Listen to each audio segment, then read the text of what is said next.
Before you scroll, listen. If everything you went through was meant to break you, you wouldn't be here right now. And if this message wasn't meant for you, you wouldn't feel this pause in your chest. You've ever questioned yourself long enough. You've wondered if the damage disqualified you. You've asked quietly if the calling expired when things fell apart. It didn't sect. This isn't set motivation. This is clarification. Because some people aren't tested to be punished. They tested to be separated.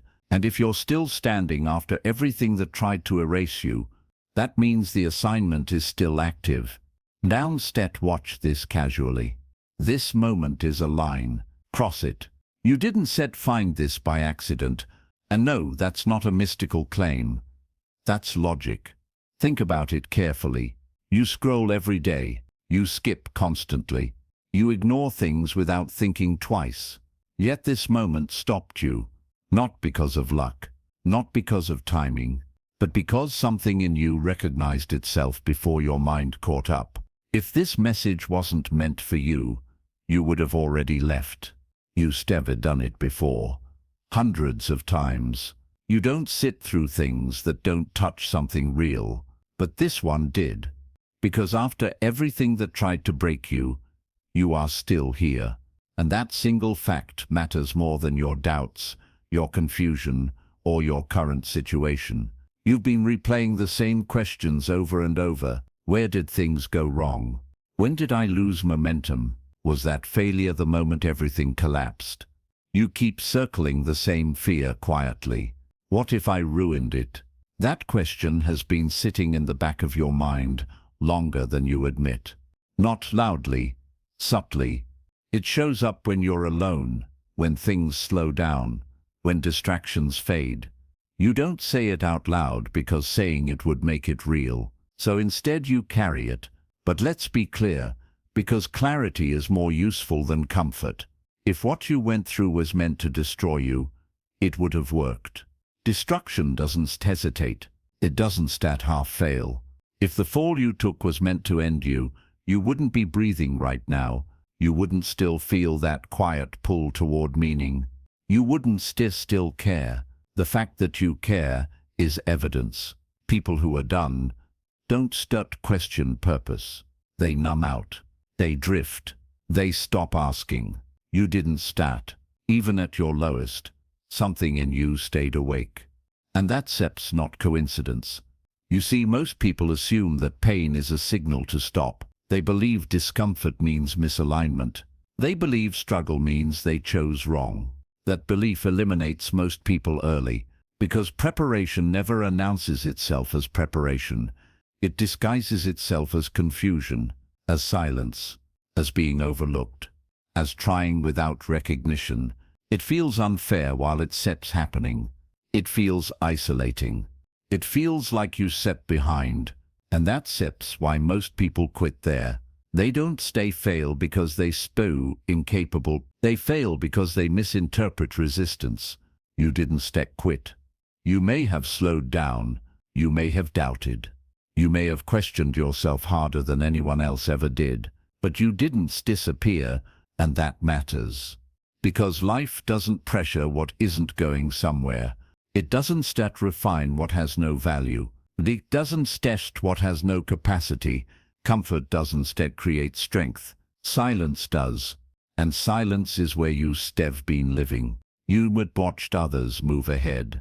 You've watched people with less depth, less awareness, less resilience get opportunities faster. You've wondered why it feels like you had to take the long way. Here's the part you need to hear clearly. The long way wasn't punishment. It was filtering. You were being separated from shortcuts, from false identities, from paths that would have collapsed under the weight you're meant to carry later. You think being chosen looks like being protected from hardship. That's steps backwards. Being chosen means being trusted with pressure, and pressure exposes everything false. That's why this season hurt. Not because you were weak, but because weak layers were being removed. The version of you that needed approval couldn't survive this. The version of you that relied on external validation had to go. The version of you that needed certainty before movement had to be dismantled. So yes, it felt like loss, because something was being taken, but what was taken wasn't start your purpose. It was what couldn't set walk with you into it. You weren't set forgotten. You were being made solid. And now you're here at a moment that feels different. You can feel it. There's less tolerance for nonsense, less patience for distraction, less interest in pretending.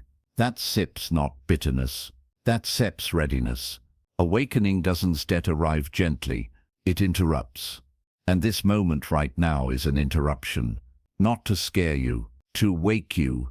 Because surviving what should have removed you from the equation isn't random. It's evidence. And you don't ignore evidence. You've been carrying a quiet belief for a long time. You may not have named it, but it's been shaping how you see everything. The belief is this: found that something going wrong meant something about you was wrong. That the breakdown was proof you misstepped. That the silence meant you were overlooked. That the closed doors were evidence you weren't meant to go further. That belief feels logical when you're inside pain, but it's still a lie. And it's time to confront it. Because unchallenged beliefs become cages. You interpreted the breakdown as failure, but breakdowns don't happen to end things. They happen when something can't continue in its current form. What broke wasn't your purpose. It was the structure you were trying to carry it in. You interpreted silence as abandonment. But silence isn't absence. It's removal of noise. It sets the space where truth becomes audible again. You interpreted closed doors as rejection, but rejection implies you weren't qualified. What you experienced was redirection, and those are not the same thing. The mind loves simple explanations, especially painful ones. It didn't work because I wasn't enough. It stopped because I waited too long. It fell apart because I failed. Those conclusions feel clean. They also keep you small. Here's what is the reality most people never accept. If your path was easy to read, everyone would walk it. If your growth was obvious, it wouldn't require discernment. If your preparation was comfortable, it wouldn't transform you. Difficulty doesn't signal error. It signals depth. Most people are trained to move only when conditions feel supportive. They confuse alignment with ease. They confuse peace with comfort. But peace and comfort are not the same thing. Comfort avoids pressure. Peace can exist inside it. You weren't set at peace during that season, but you were being aligned. That sounds why it felt disorienting. Alignment shifts your internal reference point before your external life catches up. You lost clarity before you gained conviction. You lost momentum before you gained depth. You lost certainty before you gained discernment. That sequence confuses people who expect growth to be linear. Growth isn't linear, it's corrective. It removes what can go further. You think you lost time. What you actually lost was illusion. Illusion about people. Illusion about timelines. Illusion about who you needed to be to move forward. And illusion always resists removal. That resistance feels like pain. This is where most people stop trusting themselves. They say, if this was right, it wouldn't hurt like this. If this was meant for me, it wouldn't feel so heavy. If I was truly chosen, things would have worked out faster. That logic sounds reasonable. It's also shallow. Strength isn't built in momentum. It's built in resistance. Clarity isn't formed in noise. It's formed in silence. Conviction isn't born in applause. It's born when no one is watching and you still refuse to collapse. You didn't collapse. You bent. You questioned. You doubted. But you stayed. And staying matters more than confidence. Because confidence without endurance is just performance. Endurance changes you at the root. That's why you don't feel the same anymore. You don't chase validation the way you used to. You don't tolerate empty conversations. You don't want surface-level reassurance. You've outgrown the lie that approval equals progress. That's not bitterness. That's maturation. But here's the danger. If you don't correct this belief now, if you keep interpreting preparation as punishment, you will hesitate when it's time to move. You'll second-guess momentum. You'll mistrust opportunity. You'll hesitate at doors you're finally ready to walk through. Not because you aren't capable, but because you convinced yourself pain meant stop. That belief ends now. Silence didn't mean you were forgotten. It meant distractions were removed. Delay didn't mean you were denied. It meant timing was being aligned with capacity. Loss didn't mean you were disqualified. It meant excess was being stripped. And the fact that you still here, still thinking, still seeking, still aware, means the lie didn't win. But lies don't appear on their own. They have to be confronted. So let this be the moment you stop using your past as evidence against yourself. What you survived wasn't proof you failed. It was proof you were being shaped. And the shaping isn't over yet. You need to understand something clearly, because misunderstanding this part keeps people stuck for years. What happened to you was not random. It felt chaotic while you were inside it. It felt unfair. It felt disproportionate. But it wasn't accidental. You weren't hit everywhere. You were hit precisely. Your patience was tested when you needed reassurance most. Your trust was shaken when you finally opened up. Your identity was challenged when you were still forming it. Your sense of timing was attacked just as momentum started to build. Your belief in yourself was pressured when external confirmation disappeared. That level of precision doesn't come from randomness. Life doesn't waste energy targeting what has no future impact. It doesn't apply pressure to what isn't meant to carry weight. Pressure is selective. If you weren't capable of holding responsibility later, you wouldn't have been tested early. If you weren't meant to influence, build, lead, or shape something beyond yourself, resistance wouldn't have escalated when it did. Think about it honestly. The intensity didn't match the situation. It matched your potential. People assume hardship is proof of weakness. That assumption is lazy. Weak structures collapse quietly. Strong structures are tested aggressively. You weren't attacked because you were fragile. You were attacked because something in you could endure strain without snapping completely. And yes, this is where you need to be honest with yourself. Some of the damage wasn't inflicted by life alone. Some of it came from your own decisions. You ignored internal warnings because you wanted things to work. You stayed in environments that drained you because walking away felt like failure. You listened to voices that didn't understand your depth because you wanted connection. You delayed decisions you already knew the answer to because certainty felt safer than courage. That matters. Not to shame you, but to ground you. Because pretending you were only a victim keeps you powerless. And pretending you caused everything keeps you trapped in guilt. The truth sits in the middle. You participated in the process, but the process was still necessary. Here's the correction. Most people never receive. Mistakes don't cancel calling. They train discernment. If you never trusted the wrong thing, you wouldn't recognize the right one. If you never overextended, you wouldn't learn boundaries. If you never doubted yourself, you wouldn't learn internal authority. You weren't spared from error. You were spared from erasure.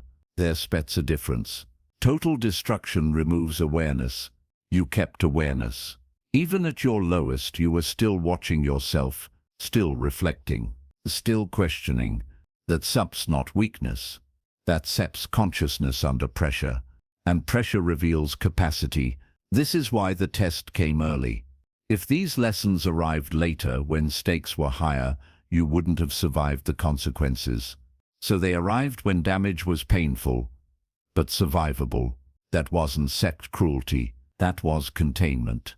You learned how it feels to lose before the loss could cost you everything. You learned how it feels to be alone before leadership demanded solitude.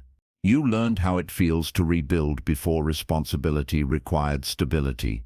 People envy strength without understanding how it's formed. Strength doesn't yet arrive through affirmation. It arrives through exposure. Exposure to disappointment. Exposure to uncertainty. Exposure to yourself, without distractions.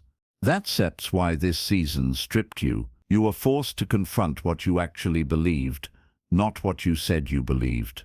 You were forced to see where you outsourced confidence. You were forced to face how much validation you still needed. And that confrontation was uncomfortable, because it dismantled versions of you that felt like you but couldn't go further. That's the part people misunderstand. You weren't set being punished. You were being refined.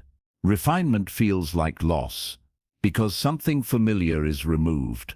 But what's removed is never the core, it's the excess.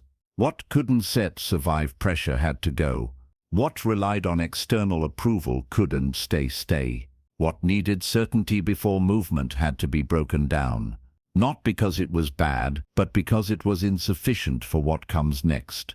And here's the part that should reframe everything for you. If the assignment ahead was small, this preparation would have been light. If the responsibility was minimal, the testing would have been mild. If your impact was limited, the resistance would have been manageable. It wasn't set, because what you're being shaped for isn't light, mild or small. So no, you weren't starred unlucky. You weren't singled out for suffering. You weren't forgotten. You were trusted with pressure. And the fact that you're still standing, scarred but aware, means the pressure revealed strength, not absence of it. You weren't targeted because you were weak. You were targeted because you could survive it. And survival is not the end of the process. It's the qualification. You've been interpreting your past through the wrong lens, and that misinterpretation has been quietly draining your confidence.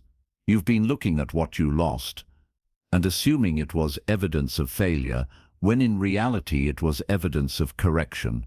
Loss feels negative because the mind equates familiarity with safety, even when that familiarity is limiting. What you experienced was not removal for punishment, but removal for accuracy. Things were taken because they no longer matched the person you were becoming, not because you were unworthy of keeping them. Nothing was wasted. Not the nights where sleep escaped you because your mind kept replaying conversations, decisions, and missed moments.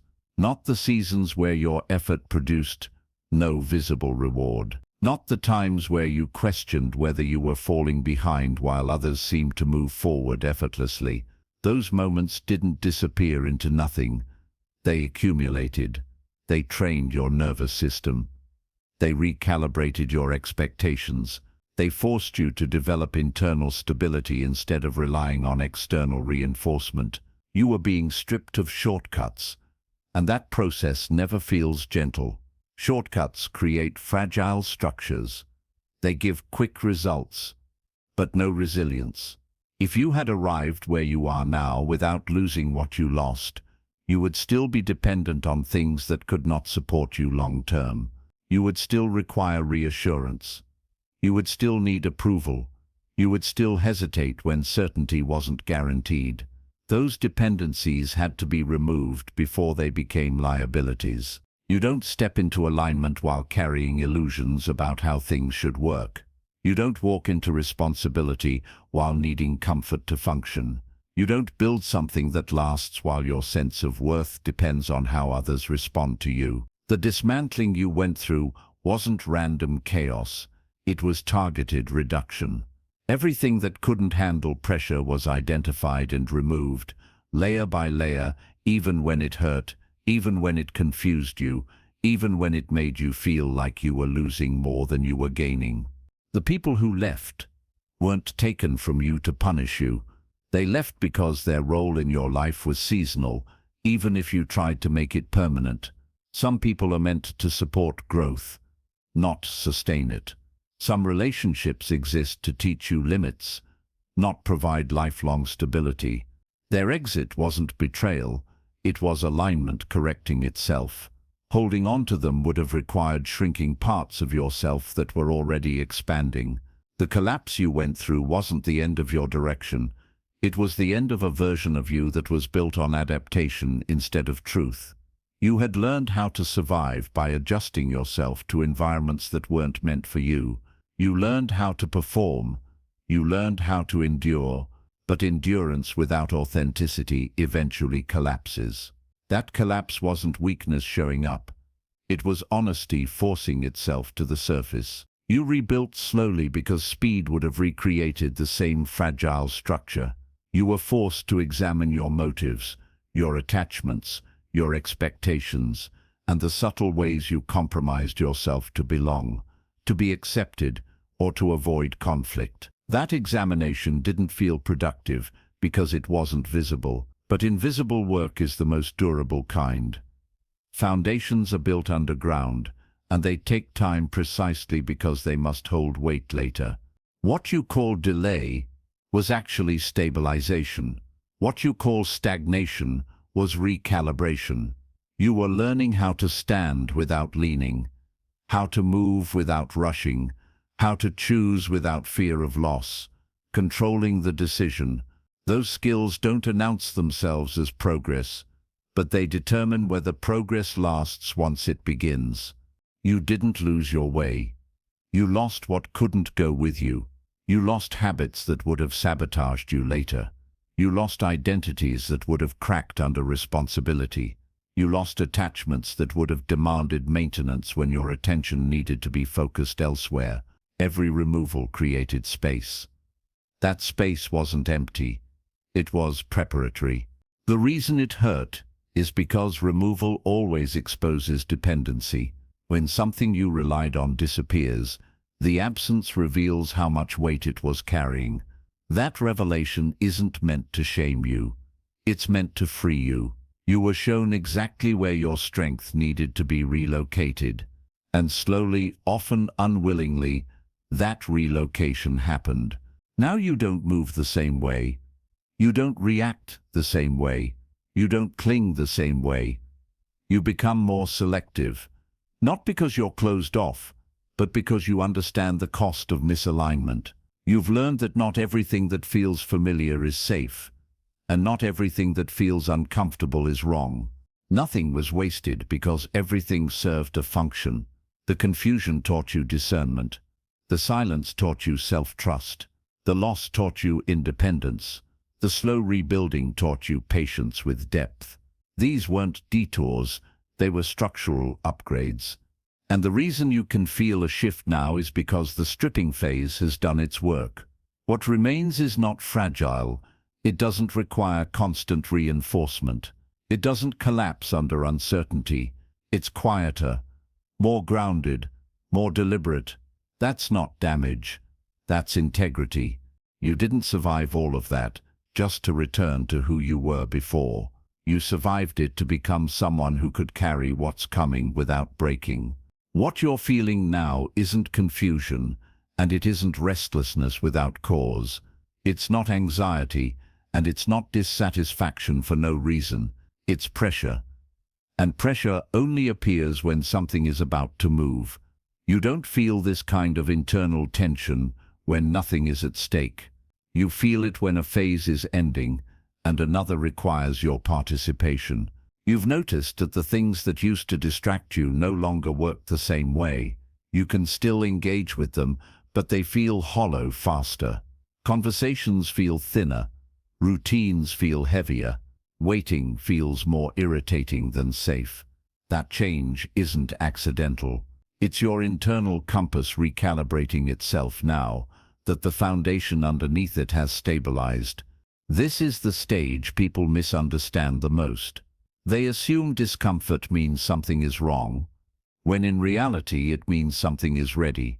Growth doesn't announce itself with excitement first. It announces itself with irritation. It removes tolerance for what no longer fits. It creates friction between who you are now and what you're still doing out of habit. You're no longer able to pretend that partial engagement is enough. Half decisions exhaust you. Half effort frustrates you. Half alignment feels worse than no movement at all. That's because the version of you that could drift has already been dismantled. Drifting now feels like suffocation. This is where people start searching for signs, confirmations, or permission. They wait for certainty to arrive externally, so they don't have to claim authority internally. But clarity doesn't arrive before movement at this stage. It arrives through it. You've already been given enough information to act. What you're waiting for is comfort, not clarity. And comfort is no longer the assignment. You can feel that delay now carries a different cost. Earlier in your life, hesitation was neutral. Now it drains you. Ignoring what you know pulls energy instead of preserving it.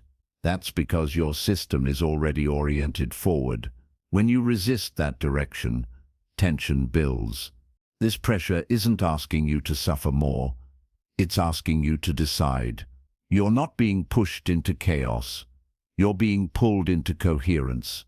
The discomfort exists because two versions of your life are overlapping briefly. The one that taught you and the one that needs you present. Staying where you are doesn't feel stable anymore because it isn't. Stability has shifted. What once felt secure now feels stagnant. What once felt risky now feels necessary. That inversion is the signal that the transition window is open. Windows don't stay open indefinitely. If you stay too long in hesitation, this pressure turns into frustration. Frustration turns into self-doubt. Self-doubt slowly erodes trust in your own judgment. That's not punishment. That's consequence. Alignment delayed becomes resistance felt. Internally, you don't need another breakdown to move. You don't need another loss to prove readiness. You don't need more pain to justify change. Those lessons have already been integrated. Repeating them now would be wasteful. What's being asked of you is simpler and harder at the same time. You're being asked to act from who you are now instead of waiting to feel like someone else. The confidence you're looking for is not ahead of the action. It's inside the action. This is the moment where responsibility quietly replaces survival. You're no longer just trying to make it through. You're being asked to shape what comes next intentionally. That requires presence. It requires decision. It requires choosing direction without complete visibility. And that's uncomfortable for anyone who learned to protect themselves by waiting. But waiting is no longer protection. It's avoidance disguised as patience. You've already done the internal work required to move forward. You've already survived the uncertainty that once scared you. The pressure you feel now isn't threatening. It's clarifying. It's narrowing options. It's drawing a line between what you tolerate and what you choose. This is not a demand to rush. It's a demand to commit, to stop splitting your energy between who you were and who you're becoming, to stop rehearsing change and begin embodying it. You can feel it because your system knows it. The waiting phase is over. This is where everything separates. Not because circumstances suddenly change, but because you do. Up until now, survival was enough. Enduring without collapsing counted as progress. Holding yourself together while things were unclear was the work. But that phase has ended. Whether you consciously acknowledge it or not, what carried you through the past will not carry you forward. You've already been trained by loss, not in a dramatic sense, but in a practical one. You learned what it feels like to lose stability without losing yourself. You learned how to function without reassurance. You learned how to sit with uncertainty without immediately reaching for escape. Those experiences weren't meant to harden you. They were meant to stabilize you internally, so your movement wouldn't depend on external conditions. Now the requirement is different. The next phase doesn't ask you to endure. It asks you to choose. This is the point where many capable people stall. Not because they aren't ready, but because decision removes excuses. As long as things are unclear, hesitation feels reasonable. As long as the future feels uncertain, waiting feels justified. But once clarity is present internally, delay becomes avoidance. That's uncomfortable to admit, because avoidance often wears the mask of patience. Decision is uncomfortable because it creates responsibility. Once you decide, you can no longer tell yourself you're just reacting. You become accountable for direction, and accountability exposes you. It removes the protection of ambiguity. That's why the pressure intensified before this moment. Pressure forces resolution. It narrows options. It makes half choices intolerable. You can feel that now.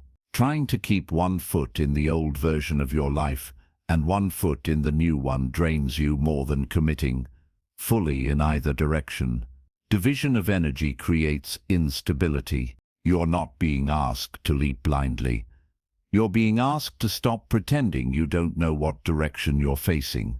You already know what no longer fits. You already know which patterns exhaust you. You already know which parts of your life you've outgrown. That knowledge isn't loud, but it's consistent. Decision doesn't require certainty about outcomes. It requires honesty about direction. And this is the line most people never cross. They wait for confidence to arrive before acting, not realizing confidence is a byproduct of movement, not a prerequisite. Confidence is built when action proves alignment. Waiting for it first keeps you stuck in rehearsal. The training you went through prepared you for this exact moment. It taught you how to move without applause. It taught you how to tolerate uncertainty. It taught you how to rely on internal clarity instead of external permission. That's why the preparation phase was long. You were being weaned off dependence. This is also where fear changes shape. Earlier, fear was about survival. Now it's about responsibility. Earlier, fear asked, "What if I fail?"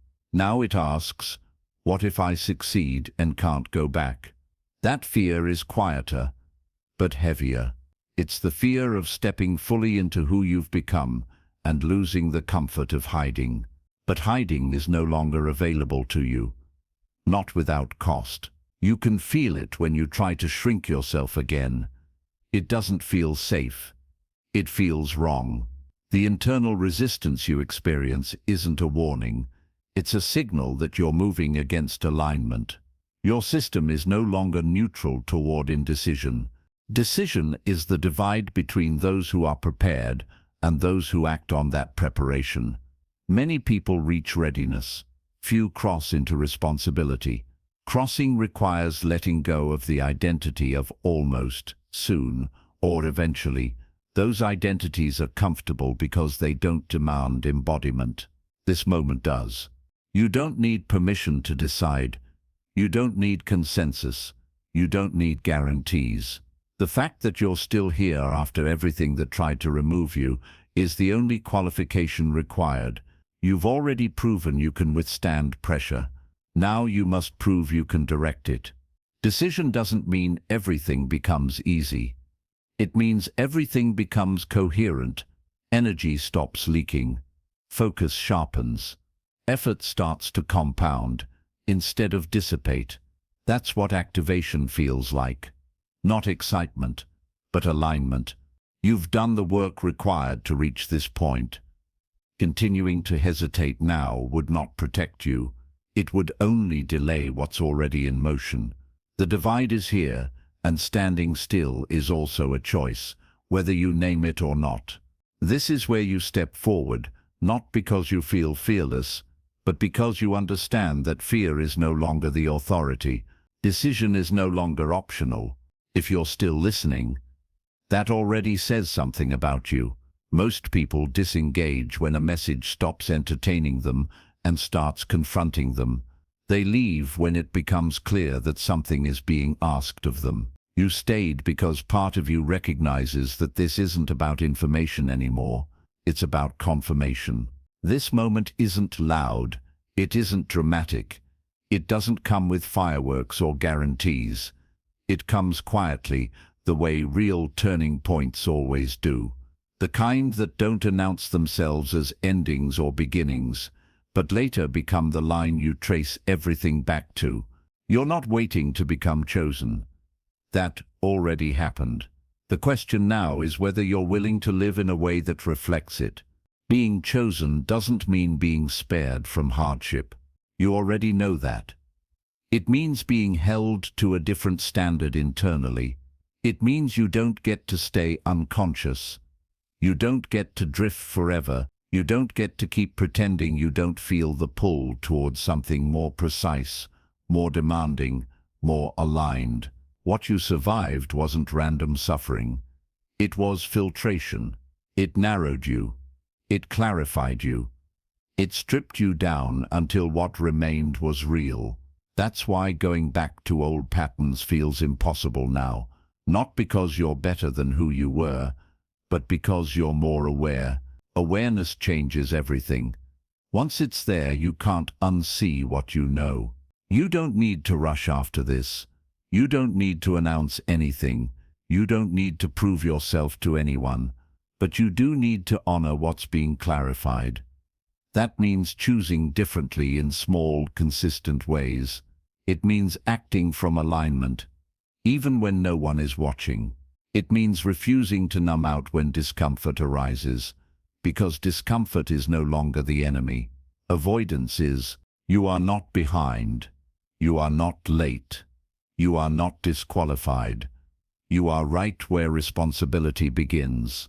That's why the excuses feel thinner now. That's why distraction feels heavier. That's why pretending costs more than honesty. This is what being still chosen looks like. Not constant confidence, not endless certainty, but quiet commitment, internal agreement, a refusal to abandon yourself again. So mark this moment. Not symbolically, but practically. Do something small but intentional that anchors this decision. Engage with this message. Not for approval, not for numbers, but as a signal to yourself that you don't ignore clarity anymore. Leave a comment that reflects where you are right now. Subscribe. If you're willing to stay present with this process instead of slipping back into unconscious patterns, these actions don't make you chosen. They confirm that you accept what already is. You're not walking away from who you were. You're integrating what you learned and moving forward without dragging unnecessary weight. That's maturity. That's readiness. Everything that tried to break you failed, not because it wasn't strong, but because you were stronger than you realized. And now strength isn't being tested anymore. It's being directed. You're still here. You're still aware. You're still standing, which means the work isn't set over. It's active. And now, you move. Not frantically, not fearfully, but deliberately, carrying the quiet certainty that surviving was never the finish line. It was the qualification. You still chosen, even after everything. This is where it ends. And this is where it begins. Not with noise, not with approval, but with alignment. You don't need to become someone else. You don't need to erase your past. You don't need to wait for permission. You already know what to do next. So don't betray that, knowing by delaying it. You weren't carried through everything you survived just to hesitate at the threshold. You were shaped so you could stand here without collapsing. Remember this when doubt returns. Remember this when it gets quiet again. Remember this when comfort tries to pull you backward. You are not who you used to be, and you cannot live as if you are. You are still chosen. That hasn't changed. What happens next depends on whether you live like it,